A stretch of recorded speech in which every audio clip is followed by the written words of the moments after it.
বাইদেউ আপোনাৰ পৌৰগাঁও প্ৰাথমিক বিদ্যালয়ত আজি আপোনাৰ চাকৰি জীৱনৰ অন্তিমটো দিন। সুদীৰ্ঘকাল আপুনি এই বিদ্যালয়ত পাঠদান কৰিছে আৰু প্ৰধান শিক্ষকৰ দায়িত্বত আছিলে। কি ক'ব এটা আৱেগিক মুহূৰ্ত, চাকৰি জীৱনৰ শেষটো দিন, কি ক'ব? চাকৰি কৰিলে এদিন হ'লেও অৱসৰ হ'বই লাগিব, কিন্তু মোৰ কৰ্মজীৱনত 1990 চনতে এই বিদ্যালয়ত সহশিক্ষক হিচাপে যোগদান কৰোঁ। 1995 চনৰ পৰা প্ৰধান শিক্ষকৰ দায়িত্ব গ্ৰহণ কৰি 30 বছৰ প্ৰধান শিক্ষক, 35 বছৰ সহশিক্ষক হিচাপে কাম কৰি গৈ আছিলোঁ।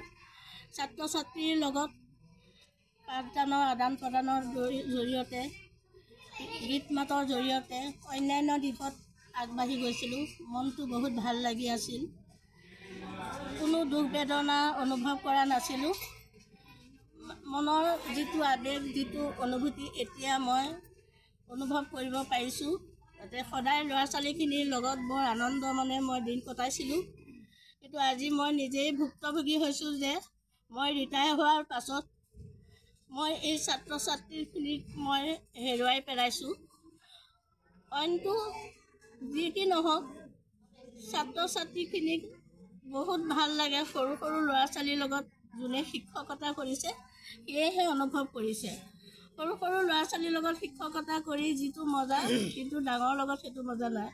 তেওঁলোকে যি মৰমেৰে, যি স্নেহেৰে শিক্ষকৰ লগত লাগি মাক দেউতাকৰ নিচিনাকৈ যেনেকৈ আছিলে, স্কুলখনত চাকৰি কৰি বৰ আমোদ পাইছিলোঁ। সেই অনুপাতে মই 1990 চনৰ পৰা ওতঃপ্ৰোতভাৱে লাগি ছাত্ৰ ছাত্ৰীৰ লগত লাগি ৰাইজৰ জৰিয়তে, অভিভাৱকৰ জৰিয়তে বহুখিনি আগবঢ়াই নিছিলোঁ।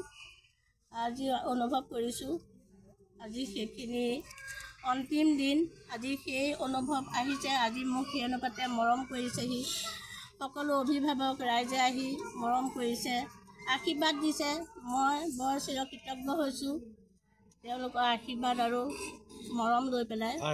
আপোনাৰ যেতিয়া যে আপুনি প্ৰধান শিক্ষকৰ দায়িত্বত লাভ কৰিছে, এতিয়া গুণোৎসৱত একেৰাহে আপুনি A+ পাবলৈ সক্ষম হৈছে, তাৰ সফলতা ৰেকৰ্ড কৰিছিলে কোঠালি শিক্ষাখণ্ডত, কি ক'ব এই ক্ষেত্ৰত আপুনি? মই প্ৰথম বছৰত A+ গ্ৰেড পাইছিলোঁ, তাৰ 4 বছৰ A+ পাইছোঁ, আৰু তাৰ বাদেও প্ৰতি বছৰে মোৰ স্কুলৰ পৰা BP পাই আছে। 1995 চনৰ পৰা মই প্ৰধান শিক্ষকৰ দায়িত্ব লোৱাৰ পাছত এই শিক্ষকৰ শৈক্ষিক দিশত বহুতো আগবাঢ়ি গৈছে আৰু গুণগত মান সকলো দিশতে আগবাঢ়ি গৈছে। সেই অনুপাতে মই জানো যে 549 নং পৰুৱা গাঁও প্ৰাথমিক বিদ্যালয়খন অঞ্চলৰ ভিতৰত এখন জাকত জিলিকা বিদ্যালয় হৈ আছিলে আৰু ভৱিষ্যতলৈকো থাকিব বুলি মোৰ আশা আছে।